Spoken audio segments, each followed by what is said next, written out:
వానర సైన్యంతో విజృంభిస్తూ లక్ష్మణస్వామి తనతో పోరాటం చేస్తున్న రావణుడి కుమారుడు ఇంద్రజిత్ తలని బాణంతో ఒక్క వేటుతో వేరు చేశాడు.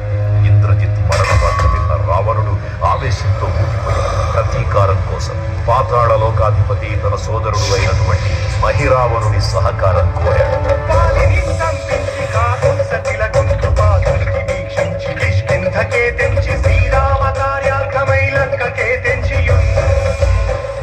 ఆ జీవి మకరధ్వజుడు అనే తన పుత్రుడని మహాసముద్ర